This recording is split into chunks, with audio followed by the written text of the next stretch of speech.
qanday xodimlarni topish mumkin? Asosiy hozir, конечно, qidirayotgan joy bu internet. Lekin qayerda internetda qidirsa bo'ladi? Birinchisi bu saytlar. Headhunter o'xshagan saytlar. Prямо siz Google'da yoki Яндексda yozing, там работа в Toshkentda, Toshkent ish, vakansiyalar Toshkent yoki Samarqand, Buxoro yoki o'zingizning shaharingiz farqi yo'q. Yoki O'zbekiston ish, mana shuni deb yozib, saytlarni saylab, shu saytlarga chiqarishingiz mumkin. Iloji bo'yicha hamma saytlarga, ko'proq saytlarga chiqaring. Chunki чем ko'proq saytga siz chiqarsangiz, tem ko'proq shans bo'ladi, imkoniyat bo'ladi aynan sizga to'g'ri keladigan odamni topish. Chunki qaysidir odamlar bitta saytda qidiradi ishni, qaysidir odamlar ikkinchi saytda qidiradi, qaysidir uchinchi saytda qidiradi. Hammasi har xil saytlarda qidiradi. Qaysidir saytlarda ko'proq odamlar o'tiradi, qaysidirda kamroq. Mana shu saytlarning silkasini, havolalarini biz beramiz mana shu darsda. Ularni ko'rib chiqishingiz mumkin bo'ladi. Joylashtirishingiz mumkin. Qaysidir saytlar pullik, qaysidirlari bepul. Pullik saytlarida auditoriyasi ham xodimlari professionalroq va ko'proq ham.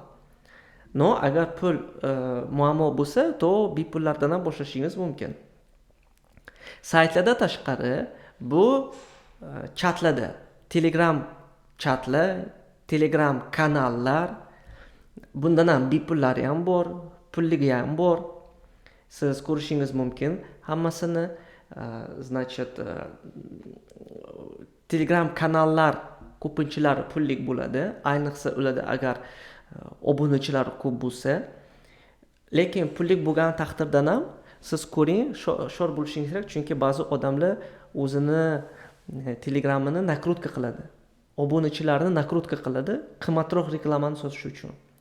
Biza Telegram haqida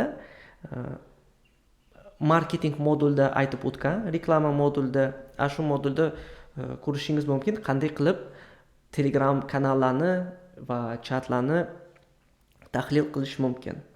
Keyin yana bitta yo'li bu ijtimoiy tarmoqlarda, bu sotsial saytlarda, bu deganiki siz Instagramda yoki boshqa saytda VKontaktemi, Одноклассникmi, Facebookmi, mana shunaqa sotsial saytlarda e'lon qilishingiz mumkin.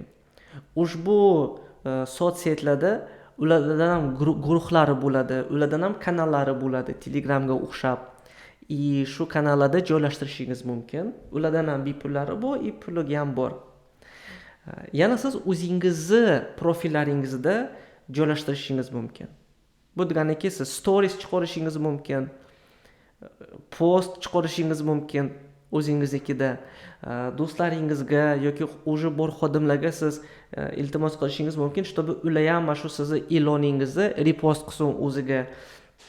Ana shunday qilib siz yig'asiz odamlarni, vakansiya ham joylashtirib, yangi xodimlarni, ko'proq xodimlarni taklif qilasiz. Chunki ko'p odamlarni taklif qilish kerak, chunki ko'p odamlarni taklif qilganingizdan baribir ham hammasi qolmaydi.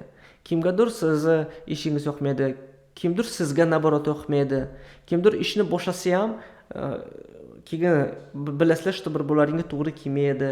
Shunda bo'lishi mumkin, 10 ta odam kelganda faqat bittasi realni ishlaydigan qolishi mumkin. Bu endi ishga bog'liq, смотря qanaqa ish. No, siz harakat qiling zapas bilan. Iloji bo'yicha hamma joyda srazu e'lon qiling. Sotsaytlarga, saytlarga, mamnag'i doska объявленияларga, mamnag'i OLX-ga o'xshaganlarga, Telegram kanal chat o'zingizni profillaringizda, do'stlaringizni, qarindosh xodimlaringizni profilida, mana shu hammasida reklama bering. Tezroq va ko'proq qilamatsangiz, bu asosiy pullik joylarda bo'ladi reklama. Agar pul yo'q bo'lsa yoki hech qayerga shoshmayotgan bo'lsangiz, to bepul joylardan ham reklama qilishingiz mumkin. Bundan tashqari, agentstvalar bor, kompaniyalar bor. Bularni HR agentstva deyiladi. Shu kompaniyalar o'zi sizga xodimlarni topib berishi mumkin. Qanday qilib?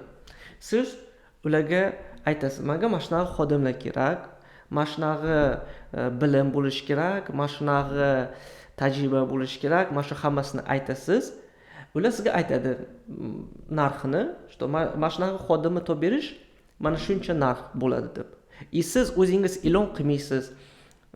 Pulli guruhlarda o'zingiz turlamaysiz. Ular polni o'zi buni hammasini qiladi.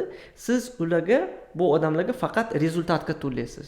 Agar xodim realni to'g'ri kelib ishga kelsa, ishingizga kirsa, faqat shunda siz ularga pul berasiz. Agar ularda mana shunaqa HR agentstvalarda garantiyasi ham bor, ko'plarida, что agar xodim bir oyni ichida ketib qolsa, to yoki o'zingizga to'g'ri kelmasa, to ular bepul almashtirib berishi mumkin. То есть bu deganiki yana bitta odam topib berishi mumkin. Bu narxi ishga bog'liq. То есть agar qanaqadir oddiy vakansiyaga odam qidirayotgan bo'lsangiz, arzonroq bo'ladi. Qanaqadir уже rukovodителmi, qanaqadir rahbarmi, qanaqadir yoki IT sohadagi, qanaqadir konkurensiya ko'p joylardagi xodimlarni qidirayotgan bo'lsangiz, bunaqa narxlari qimmatroq bo'ladi. Yana yo'li qayta siz qidirishingiz mumkin, bu o'zingizni mijozlaringizni ichidan ham qidirishingiz mumkin. Qanday qilib? Misol uchun agar sizda onlayn biznes bo'lsa, siz aytaylikki mijozlarni sizda agar nomeri bo'lsami yoki pochtasi, email pochtasi bo'lsami, siz ularga rassilka qilib tarqatishingiz mumkin vakansiyani. Biz ham misol uchun mana shunday qilamiz. Bizani Uznetix misol uchun kompaniyada boshqa har xil kompaniyamizda har xil, lekin Uznetix kompaniyada biz asosiy o'zimizni ucheniklarimizni ichida xodimlarni olamiz yoki obunachilarni ichida. Chunki buni qanaqa zo'r tarafi bor, agar siz o'zingizni mijozlaringizni ichida topsangiz klientlarni. Mijozlar уже sizni kompaniyangizga ishonadi. Ularga o'zi siz qilayotgan narsa yoqadi. Ularda o'zi уже bilimi bor. Sizni tovaringiz yoki xizmatlaringiz haqida. Bunaqa xodimlar bilan ularda daveriya bor-ku sizga. Bilimi bor. Shunaqa odamlar bilan osonroq, tezroq ishlash, ular tezroq o'rganadi. Harakati ham ko'proq, chunki ularda motivatsiyasi bor siz bilan ishlash. Agar sizda offline bo'lsa biznes, живой bo'lsa, siz e'lonni прямо как объявление qilib, printerda распечатка qilib osib qo'yishingiz mumkin, что bizga mana xodimlar kerak, mana shunaqa условиялар, mana shunaqa narsalar deb. Endi qanday qilib vakansiyani qilish? Просто yozmash kerak, mana bizga shunaqa odamlar kerak. То есть agar siz ijtimoiy tarmoqlardami, doska объявлениями, Telegrammi, har xil joylarda joylashtirganingiz bilan ham просто joylashtirmay, mana shunaqa odam kerak, mana shuncha oylik, mana shunaqa grafik, все, to'liqroq ma'lumot berishingiz kerak. Qanaqa ma'lumot? Qanaqa sizni afzalliklaringiz bor? Boshqa konkurentlarga qaraganda qanaqa fishkalar bor kompaniyangizda? Qanaqa missiyani ham biz o'tgan edik. Shunday qilib siz agar vakansiyani to'liqroq bajarsangiz, maksimal informatsiya bersangiz, sizga birinchidan ham ko'proq odamlar keladi vakansiyada, ikkinchidan sizga to'g'ri kelmayotgan odamlar даже vaqtingizni ketkazmaydi. Chunki siz hammalarga har savollarga bitta javob berishni o'rniga sразу to'liqroq vakansiyani yozing, to'liqroq ish haqida ma'lumot bering, чтобы kimdir уже сразу bilgani bilan, что aha, bu menga to'g'ri kelmaydi desa, sразу даже yozmasa ham sizga. Siz ham vaqtingiz ekonom bo'ladi, shu odamlarning ham vaqti ekonom bo'ladi. Qanday qilib vakansiyani yozish? Тоже mana shu darsda bor, misol, obrazец bor. Shuni olib, shunga qarab siz vakansiyani yozishingiz mumkin.